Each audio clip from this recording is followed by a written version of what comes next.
এই ফিশ ফ্রাইটা আমি বাসায় প্রায় বানিয়ে থাকি। আমার আর আমার মেয়ের তো অনেক পছন্দ, তাই আমি এই রেসিপিটা আপনাদের সাথেও শেয়ার করছি। আমি এখানে কাটা ছাড়া ফিশের ফিলেট নিয়ে নিচ্ছি। আপনারা যে কোনো ফিশ ইউজ করতে পারেন, আমি এখানে যেটা অ্যাভেলেবেল আছে সেটাই ইউজ করছি। প্রথমে আমি ফিশটাকে ভালো মতো প্যাট ট্রাই করে নিচ্ছি কিচেন টাওয়াল দিয়ে। এরপর আমি ম্যারিনেট করে নিব। তো ম্যারিনেট করার জন্য যে স্পাইসেসগুলো আমি ব্যবহার করছি সেগুলো হচ্ছে লবণ, গোলমরিচের গুঁড়া, রসুনের গুঁড়া। আমি এখানে পাউডারটাই ব্যবহার করছি, আপনারা চাইলে পেস্টটাও ব্যবহার করতে পারেন। এরপর নিয়েছি সয়া সস, পাপরিকা পাউডার, লেবুর রস, হালকা একটু গরম মশলা গুঁড়া আর জিরা গুঁড়া।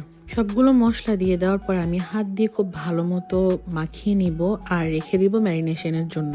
আপনারা চাইলে ওভারনাইটও ম্যারিনেট করে রাখতে পারেন, এক্ষেত্রে খুবই ভালো হয়। আর যদি ওভারনাইট ম্যারিনেশন পসিবল না হয় তাহলে অ্যাটলিস্ট 1 ঘন্টা বা আধা ঘন্টার মতো রেখে দিলেও হবে। তো ম্যারিনেশন শেষে আমি ভাজার ঠিক আগ মুহূর্তে ডিম দিয়ে দিব একটা।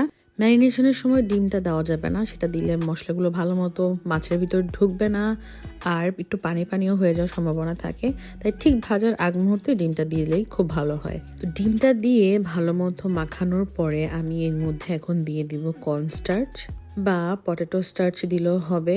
এরপর ভেজে নিলেই তৈরি মজাদার ফিশ ফ্রাই। এখানে আমি কর্নস্টার্চ মাছের সাথে ভালো মতো মাখিয়ে নিচ্ছি, বাট আপনারা চাইলে কর্নস্টার্চ আলাদা প্লেটে নিয়ে চিকেন ফ্রাই যেভাবে আমরা ভাজি সেভাবে মাছের টুকরোগুলোকে জাস্ট এপিট ওপিট ভালো মতো কর্নস্টার্চে মাখিয়ে নিয়ে তেলে ভেজে নিলেই হয়ে গেল, যেটা আমিও প্রায় করে থাকি। তো আমি এখানে অলিভ অয়েলে ভেজে নিচ্ছি, পুরোপুরি ডিপ ফ্রাই করব না, আমি এখানে শ্যালো ফ্রাই করছি।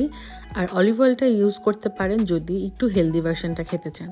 এই তো তৈরি হয়ে গেল খুবই সহজে ঝটপট মজাদার ফিশ ফ্রাই। আপনারা বাসায় ট্রাই করে দেখতে পারেন, আর যে কোনো মাছ দিয়ে তৈরি করতে পারেন, কোনো সমস্যা নেই। তো আজকে এ পর্যন্তই, আল্লাহ হাফেজ।